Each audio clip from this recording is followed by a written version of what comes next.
తను ముంబై నటి కాదంబరి జత్వాని కలిశారు. తనకు న్యాయం చేయాలని కోరారు. ఇక ముంబై నటిని వేధించిన కేసులో ప్రభుత్వం ఇప్పటికే 3 ఐపీఎస్లను సస్పెండ్ చేసింది. ఇక జత్వాని మాట్లాడుతున్నారు. ఇప్పుడు లైవ్ చూద్దాం. ఈమెకి న్యాయం జరిగింది. మీడియా పీపుల్ అందరూ కూడా అనేకమైనటువంటి ఛానల్స్లో డిబేట్ చేశారు. యూట్యూబర్స్ చాలామంది సహాయం చేశారు.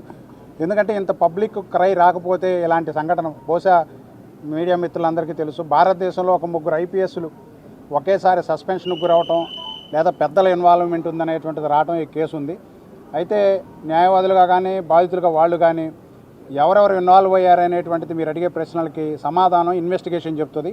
ఎందుకంటే ప్రీమెచ్యూర్గా మనం మాట్లాడలేం కాబట్టి ఆ విషయాలు ఆల్రెడీ మీ అందరికీ తెలుసు. కాల్ డేటాలు, గూగుల్ టేక్అవుట్స్ ఇవన్నీ తీసుకోవడం జరిగింది. ఇంకా విచిత్రం ఏంటంటే ఈరోజు మీడియాలో కూడా కథనాలు వచ్చినాయి. వీరి యొక్క ఇన్స్ట్రుమెంట్స్ని పోలీస్ ఆఫీసర్స్ కాకుండా మరి ఎక్కడికో తీసుకెళ్ళి ఓపెన్ చేయాల్సిన ప్రయత్నం చేశారు. వీళ్ళకి 2 సార్లు మెయిల్ అలర్ట్స్ బయటకు వచ్చిన తర్వాత మెయిల్ అలర్ట్స్ వచ్చినాయి. అవి మీకు సప్లై చేస్తాం ఇప్పుడు. అంటే దీని అర్థం ఏంటంటే మరి తీసుకున్నటువంటి ఇన్స్ట్రుమెంట్లను కోర్టుకు సబ్మిట్ చేయాలి. మామూలుగా అయితే సెర్చ్ వారెంట్లో సెక్షన్ 100 సిఆర్పిసి 101 సిఆర్పిసి. ఇంకా చాలామంది ఈ వాస్తవాలు తెలిసిన కొన్ని పత్రికలు కావాలని ఆమెను బ్లేమ్ చేసి క్యారెక్టర్ అసోసియేషన్ చేస్తున్నారు. ఇంత దుర్మార్గం జరిగిన తర్వాత కూడా మనం ఇప్పుడు రాజకీయంగా ఏదన్నా ఉందా లేదనేది ఇన్వెస్టిగేషన్ తెలుస్తుంది. ఆమె ఎప్పుడు రాజకీయం గురించి కూడా మాట్లాడేది. మేము కూడా రాజకీయాలు గురించి మాట్లాడలేదు. మీడియా మిత్రులకి ఫెయిర్ జర్నలిజం అనేటువంటిది ప్రాతిపదికగా తీసుకొని ఈ కేసుని కేసుగా రిపోర్ట్ చేయండి. వాళ్ళు ఉన్నారు వీళ్ళు ఉన్నారంటే ఇన్వెస్టిగేషన్ తేలుతుంది.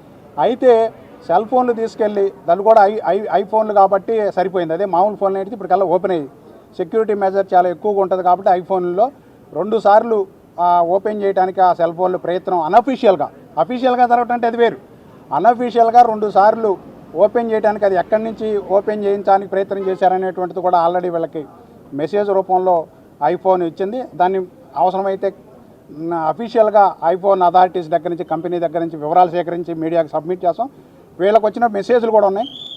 కాబట్టి ఇక్కడ ఒక పాయింట్ మీరు గమనించాల్సింది ఏంటంటే 10 నుంచి 14 వరకు ఫిబ్రవరి వీళ్ళకి పోలీస్ కస్టడీలో ఇచ్చినప్పుడు ఇన్స్ట్రుమెంట్స్ పోలీస్ ఆఫీసర్ల దగ్గర ఉన్నాయి.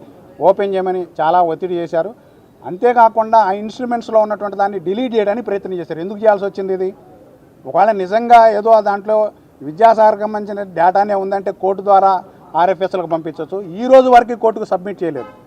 కాబట్టి దీన్ని బట్టి కాన్స్పిరసీ ఏందనేటువంటిది మనందరికీ అర్థమవుతుంది. కాబట్టి మేము రాజకీయాల గురించి మాట్లాడడం ఇన్వాల్వ్మెంట్ అయినటువంటి వ్యక్తులు మొత్తం డేటా మన దగ్గర ఉంది కాబట్టి పోలీసు వాళ్ళ దగ్గర ఉంది, మా దగ్గర వీళ్ళ దగ్గర క్లయింట్ల దగ్గర ఉంది. కాబట్టి ఖచ్చితంగా ఈ కేసులో న్యాయం జరగాలి.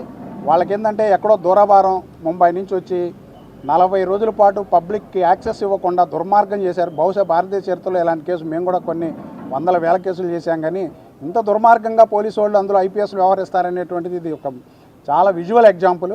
కాబట్టి మీడియా మిత్రులందరికీ ధన్యవాదాలు తెలియజేస్తూ ఈ ట్రూత్ అనర్థ అయ్యేంత వరకు, వాస్తవం బయటకు వచ్చేంత వరకు కూడా మీడియా మిత్రులు సహాయం చేయవలసిందిగా, సహకరించవలసిందిగా కోరుతున్నాం. ఈరోజు దానికి సంబంధించిన అప్రాపరేట్ రిప్రజెంటేషన్ ఇచ్చారు.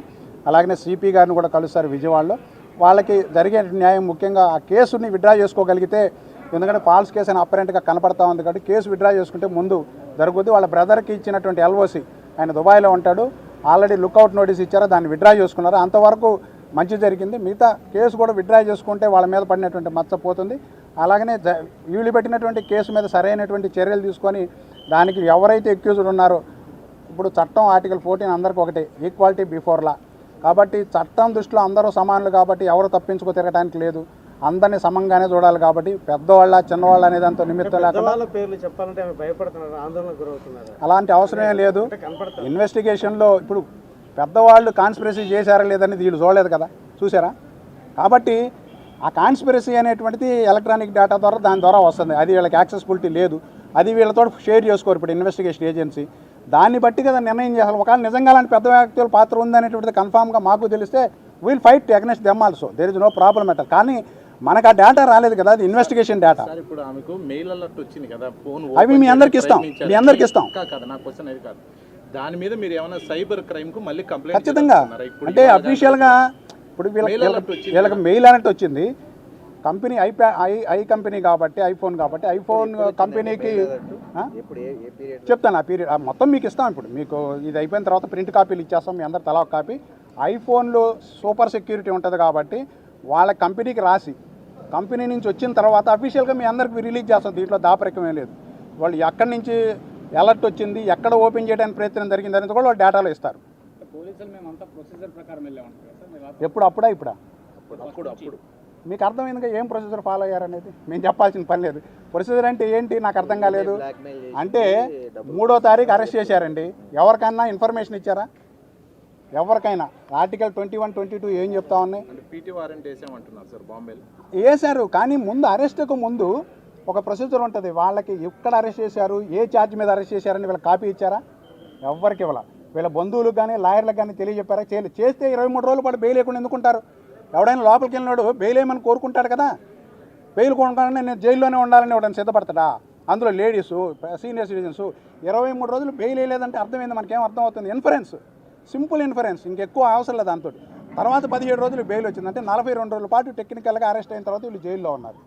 ఆ తర్వాత రాణాని కలిశారు. కలిసి మా మీద ఫాల్స్ కేసు ఇట్లా నమోదు చేశారు, మీరు తీసేయమన్నారు. అది కూడా రికార్డులో ఉంది.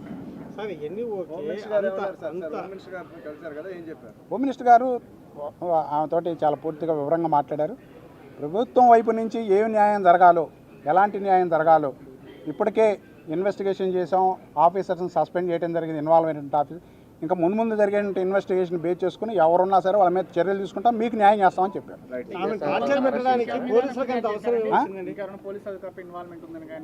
అంటే ఇది ఇన్వెస్టిగేషన్లో ఇప్పుడు ఆమె ఏంటంటే అక్కడికి వచ్చినప్పుడు కొంతమంది ఆఫీసర్స్ వచ్చి కొంత ఇబ్బంది పెట్టారని వాళ్ళ మీద ఆల్రెడీ ఇన్వెస్టిగేషన్లో చెప్పింది. మనకేంటంటే కొన్ని పరిమితులు ఉంటాయి మీడియాలో మాట్లాడటానికి. ఇప్పటికే కోర్టు కొన్ని రిస్ట్రిక్షన్స్ పెట్టింది మాకు, మీరు అర్థం చేసుకోవాలి.